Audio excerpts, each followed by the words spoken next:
Congressman Estes, and then we'll have Congressman Peters after him. Well, thank you, Mr. Chairman, and thank you to all our witnesses for being here today. You know, before the COVID-19 pandemic, our economy had taken off, thanks in part to policies that valued America's energy independence.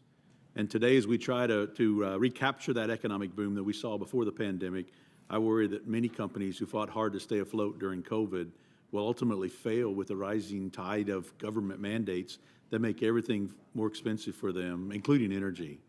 And higher cost to power small businesses and homes will negatively affect both consumers as well as the family budget. The fact that nearly 80% of all U.S. energy comes from gas, oil, and coal, with wind and solar accounting for roughly 10%.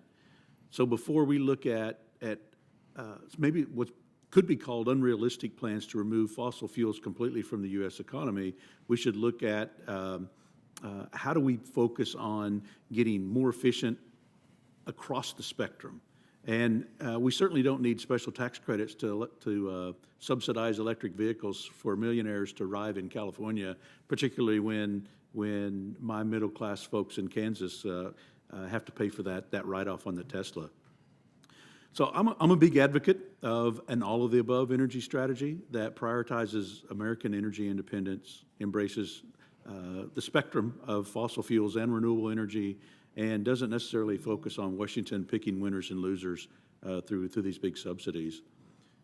On the other side, looks a lot like an anything but strategy that demonizes fossil fuels and clean energy like nuclear, and everything but policy is bad for our economy and environment. We've seen that fracking and natural gas have reduced greenhouse gas emissions more than any other technology in the past 2 decades, and innovation in that sector were driven entirely by the private sector, not by some top-down government mandates. Dr. Dorado, research has shown that lower-income households spend more of their budget on energy bills.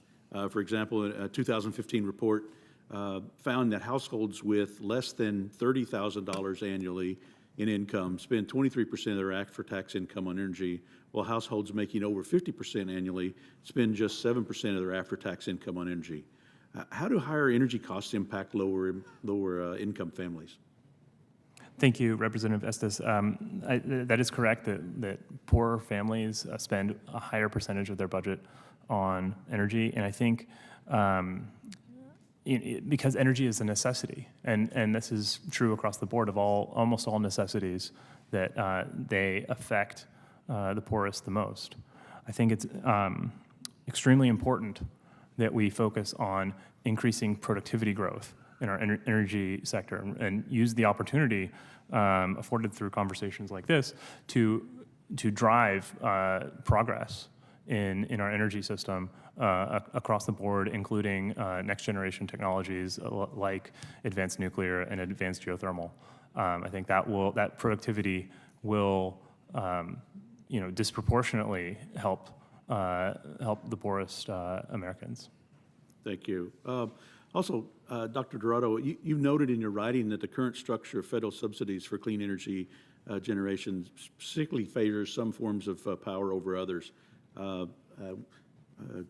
Senator Lee talked earlier about on federal lands, oil and gas being favored over geothermal, but isn't it also true that solar power is favored over geothermal? And how does that uneven nature of government subsidies affect clean energy production in the United States? And wouldn't a more neutral approach spur greater creation of what could ultimately be cheaper forms of energy for the future? I think it would be an excellent idea to take a very close look at the permitting that we do on all forms of energy on federal land, and see, what is the maximum scope for processes like categorical exclusions that would simplify permitting for solar and for geothermal and for anything else that we might want to do. So I think maximizing use of the both legislative or administrative categorical exclusions without regard to the energy source, I think would be very good for productivity. Thank you. One of the things, and I'm about to run out of time, but one of the things that I noted as we've looked ahead at energy production is that some of the renewables, actually the most likely ones that we talk about today in terms of wind and solar, are the least productive in terms of being efficient. And so we need to make sure that as we look to the future that we can have a total generating capacity that provide our electric needs going into the future. So thank you, Mr. Chairman, and I'll yield back.